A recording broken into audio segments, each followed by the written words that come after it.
What's up, my veggies? My name is VTR, and welcome back to another movie review. And today, we are going to be reviewing another horror movie for VTR's Creepy Frights, and that horror film being A Nightmare on Elm Street 2, Freddy's Revenge. Before we get into it, let's go ahead and read the synopsis. That is a long synopsis.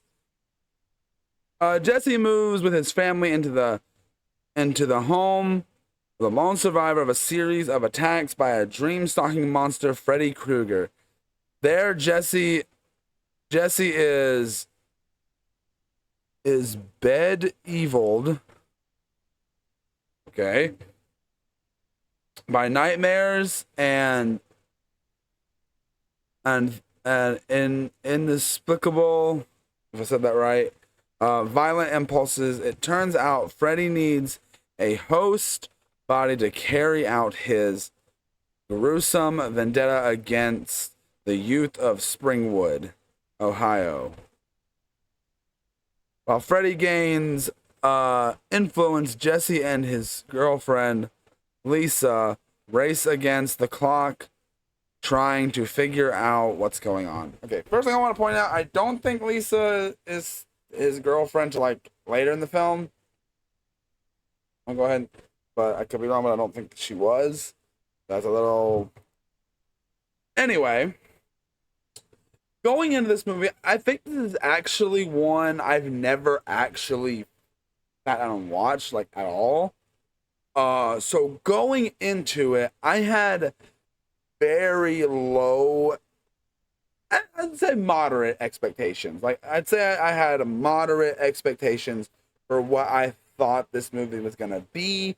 And how I knew it was different going into it. I knew it was a different movie going into it. But I didn't know how different until I actually watched it. Which, wow, this movie is extremely different.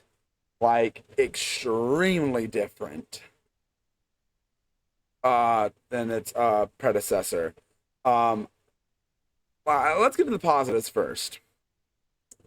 I think the lead is pretty decent. Jesse, the character Jesse, he is all right. The character's played pretty well. I feel like Robert Englund is definitely pretty good in this. Still not at the point where we really like his best, I'd say, but it still has that Freddy Krueger charm. And everything, and some of the effects in this are also really well done. I think there are some really nice effects in this movie.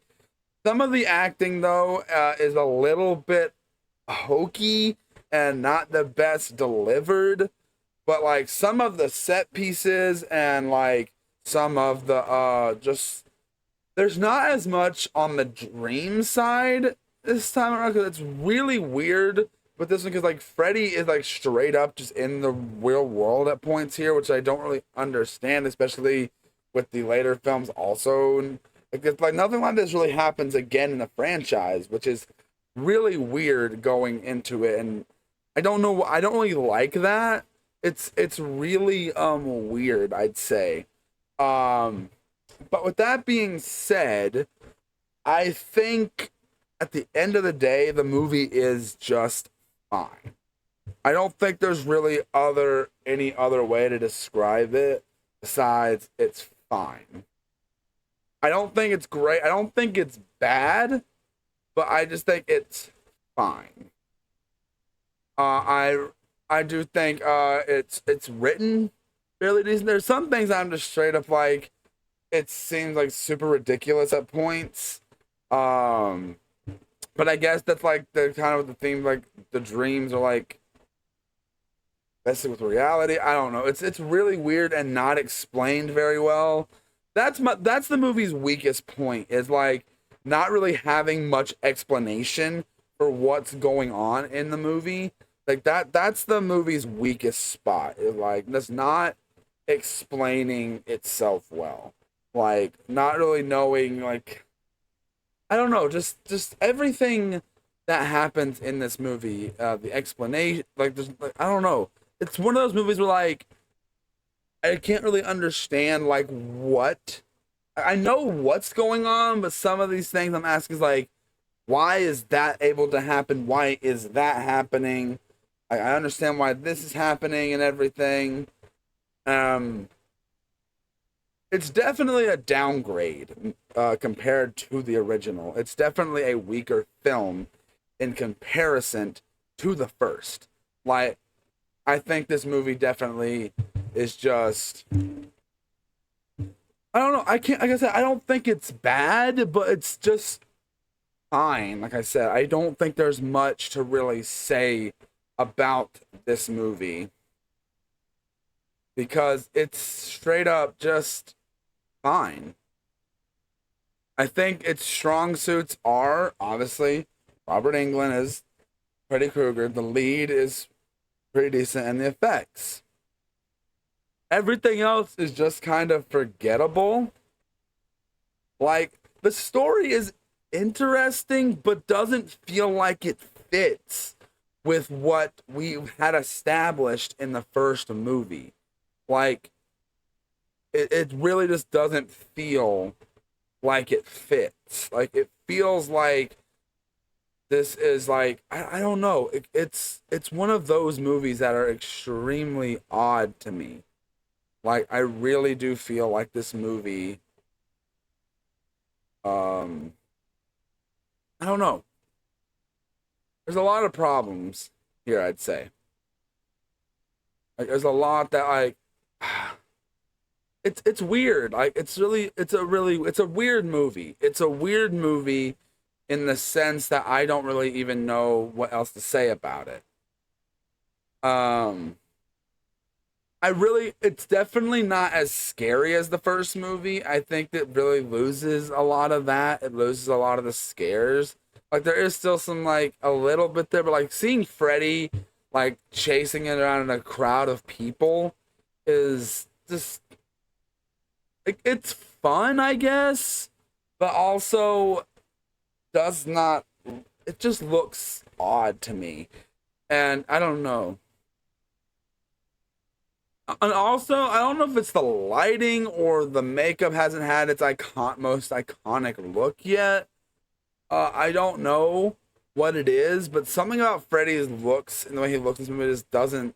I don't know. Something about the way he looks just looks a little off to me. It doesn't look bad, but like it's just this movie overall is just off.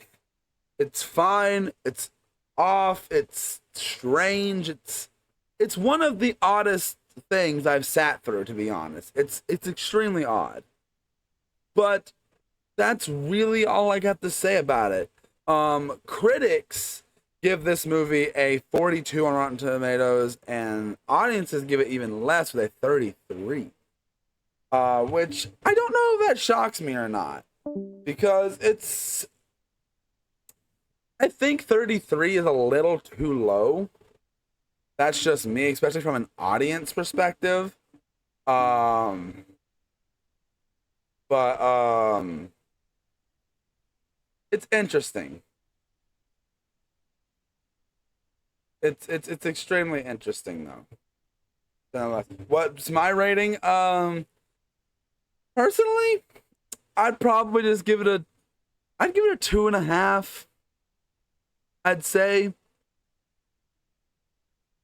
it's like I said, it's actually no. I think a 2. It's not actually no. We'll stick with 2.5. 2.5. We'll stick with 2.5. But I'm really curious what you guys think of the second film because it's definitely an odd one. I'd say it's definitely interesting, and I don't know. Let me know what you guys think down in the comment section below. That's all I got to say for this review, guys. I hope you guys enjoyed it. Well, like I said, if you got any other suggestions for horror movies you want me to review, let me know down in the comment section below, and I will see each and every one of you in the next one. Bye!